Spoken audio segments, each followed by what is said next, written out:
Welcome Stormwater designers, thank you for watching this video.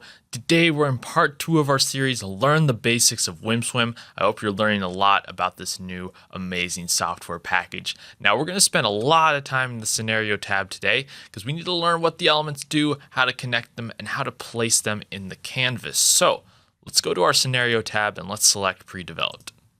This is sort of the standard condition that we're going to be starting in. So let's add an element. And how do we add an element to the canvas? First, take our mouse and left click on any element you want to add. Let's start with a basin. Left click, you can put it anywhere in the interface. Left click again, and now it is in the interface. If we click the element, we can move it around. So you can move it around anywhere. Let's add another one, maybe a third basin.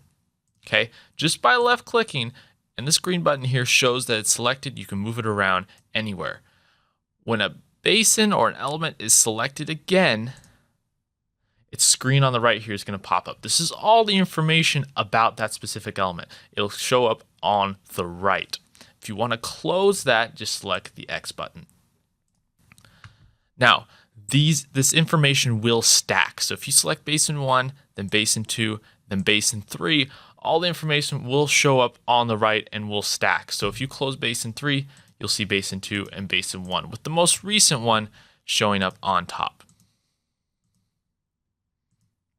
Okay, I hope that makes sense. So any information about a specific element will show up on the right here. Let's add another kind of element. Let's add a trapezoidal pond.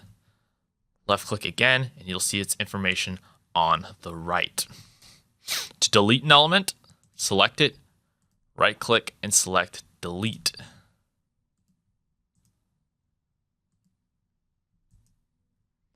I'm going to add another basin back in. Now, to change the size of the elements, if you right click here on the panel and go to options, as you can see, the screen options will be right here.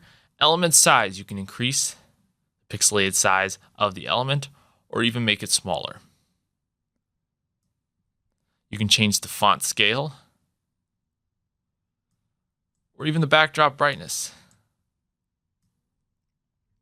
These are just some of the few ways you can modify your interface. Now, if we go to the mitigated scenario, let's add a basin. And now we're going to find out how to connect elements. So let's add a trapezoidal pond, which is right here. Now to connect elements in WWHM, you're going to right click from one element to another element. So hover over this element, right click, as you can see a line is now coming out, and then drag it over to the element you want to connect it to. Now these elements are now connected. Another important feature you're going to have to know in WWHM is connecting an element to the point of compliance. Right clicking and selecting connect to point of compliance. This will be added to POC 1. Click connect. And if you want to disconnect, right click and disconnect from POC. Same thing here. Connect to POC 1. You can add in as many elements as you like in both the pre-developed and mitigated scenarios. Now, if you'd like to name an element, go to subbasin name.